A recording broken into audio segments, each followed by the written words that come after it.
کہ اس پہلو سے بحیثیت جماعت ایک عظیم الشان مالی قربانی کا نمونہ پیش کر رہی ہو۔ بعض دفعہ جماعت میں مالی قربانی کے لیے غیر معمولی جوش پیدا ہوتا ہے، بعض دفعہ کبھی کبھی کسی جگہ کچھ غفلت بھی پیدا ہو جاتی ہے، لیکن ایمان کی کمزوری کی وجہ سے نہیں، بلکہ یہ ایک طبی چیز ہے۔ حضرت صلی اللہ علیہ وآلہ وسلم کے زمانے میں بھی جب دینی ضروریات غیر معمولی طور پر بڑھتی تھیں تو حضرت صلی اللہ علیہ وآلہ وسلم غیر معمولی رنگ میں تحریک اور تحریض فرمایا کرتے تھے، اور اس کے نتیجے میں جو دلوں میں ایمان کی دولت موجود تھی وہ ظاہری دولت کو خدا کی راہ میں خرچ کرنے پر مجبور کر دیا کرتی تھی۔ یہی کیفیت حضرت مسیح موعود علیہ الصلوۃ والسلام کے زمانے میں تھی، یہی کیفیت بعد میں تمام خلفاء کے زمانے میں پائی گئی، لیکن خواہ وقتی طور پر کچھ کمزوری بھی دکھائی گئی ہو، یہ میرا تجربہ ہے اور جماعت کی تاریخ اس پر گواہ ہے کہ جب بھی جماعت کو ہلایا گیا ہے اور بیدار کیا گیا ہے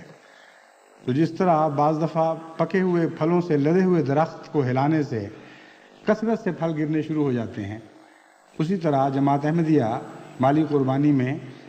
ایسا ہی نمونہ پیش کرتی ہے، بلکہ اس سے بڑھ کر خوبصورت نمونے دکھاتی ہے۔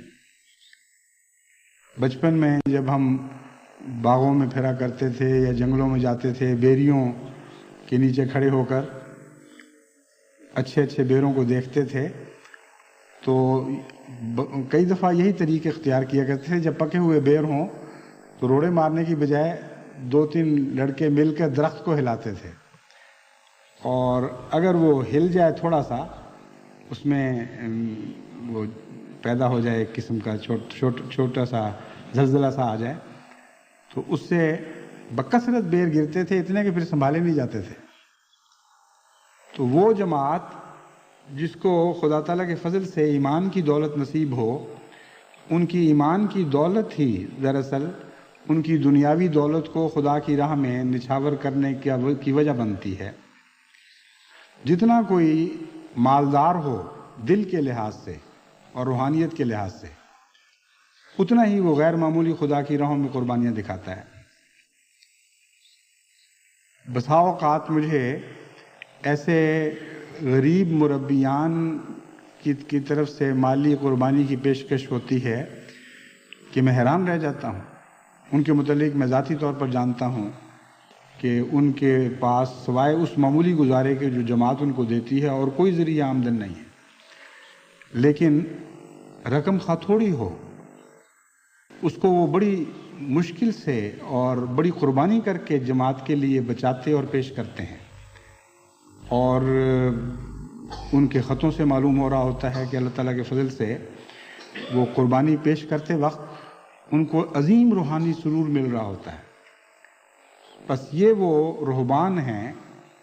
جو سچائی کے رہبان ہیں، جو روشن دنوں کے رہبان ہیں۔ ان کی غربت واقعتاً خدا کی خاطر ہوتی ہے، اور اس غربت میں بھی وہ خدا کی خاطر قربانیاں کرنے والے ہوتے ہیں۔ اس مضمون کو میں نے آج آپ کے سامنے اس لیے چھیڑا کہ کچھ عرصہ پہلے ہمارے وہ وکیل المال ایڈیشنل، یعنی جن کو میں نے انگلستان میں رضاکارانہ طور پر وکیل المال مقرر کیا ہوا ہے، محمد شریف اشرف صاحب، وہ میرے پاس آئے کہ آپ افریقہ کے لیے فلاں جگہ کے لیے فلاں جگہ کے لیے جو مطالبہ منظور کرتے چلے جا رہے ہیں، اتنا خرچ کر رہے ہیں، آپ کو پتہ نہیں کہ اس وقت مالی تنگی ہو گئی ہے۔ ایک سال جو گزشتہ ایک سال ہے، ان کی مراد یہ تھی کہ یہ 7 سالہ تشکر کا سال، اس سال میں انہوں نے مجھے بتایا کہ اتنا خرچ ہوا ہے کہ مجھے ڈر ہے کہ کہیں یہ نہ ہو کہ آپ مزدوریاں دے رہے ہیں اور خرچ کرنے کے لیے پیسہ نہ رہے، اس لیے تھوڑا سا حساب بھی کبھی دیکھ لیا کریں۔ ان کو میں نے کہا کہ مجھے اس حساب کے دیکھنے کی اس وجہ سے ضرورت نہیں ہے کہ مجھے خوف ہو کہ پیسہ نہیں رہے گا۔ مجھے یقین ہے اور میرا گزشتہ تجربہ بتاتا ہے کہ کبھی ہو ہی نہیں سکتا کہ ضرورت ہو اور اللہ تعالیٰ نے مہیا نہ فرما دی ہو. لیکن حساب دیکھنا میرے فرائض میں سے ہے، وہ میں دیکھوں گا ضرور، لیکن اس خوف کی وجہ سے نہیں میں دیکھوں گا. چنانچہ ان کا چہرہ تمتما اٹھا خوشی سے. انہوں نے کہا مجھے کوئی فکر نہیں رہی. اور اس کے چند دن بعد ہی ایک صاحب کو اللہ تعالیٰ نے، ایک احمدی تاجر کو خدا تعالیٰ نے غیر معمولی منافع عطا فرمایا. تو اس نے تقریباً 50,000 پاؤنڈ کا ہدیہ خدا کے لیے بھجوایا، اور انہوں نے کہا کہ اس سے اب آج کل ضرورتیں بڑھ رہی ہیں، جہاں چاہیں خرچ کریں. تو اللہ تعالیٰ بھی پھر ایسی جماعت سے ایسے ہی سلوک فرماتا ہے. اس کی جماعتی، خدا تعالیٰ ایسی جماعت کی جماعتی ضروریات کو کبھی بھی افلاس کا منہ نہیں دکھاتا کہ غربت کی وجہ سے وہ ضروریات پوری نہ ہو رہی ہوں. بس وقتی طور پر اگر کبھی غفلت بھی ہو جائے یا آمد میں کمی بھی آ جائے تو ڈرنے کی بات نہیں. معمولی سا ذکر، معمولی سی یاد دہانی اللہ تعالیٰ کے فضل سے غیر معمولی نتائج پیدا کر دیتی ہے. ابھی چند دن ہوئے ان صاحب نے، جن کا میں نے ذکر کیا ہے، شریف اشرف صاحب نے یہ ذکر کیا، تو غالباً انہی دنوں کی رویا دیکھی ہوگی. کینیڈا میں ایک صاحب نے جس کی اطلاع مجھے کل ملی، یعنی کل ان کا خط ملا ہے، جس میں وہ لکھتے ہیں کہ میں نے ایک عجیب رویا دیکھی ہے، میرے ذہن میں اور خیال میں بھی نہیں تھی، کہ آپ کچھ عرصے سے اپنی توجہ دوسرے کاموں میں خرچ کر رہے ہیں اور کہہ یہ رہے ہیں کہ جماعت مالی یاد دہانیوں وغیرہ کی باتیں خود کرے، یعنی نظام جماعت، اور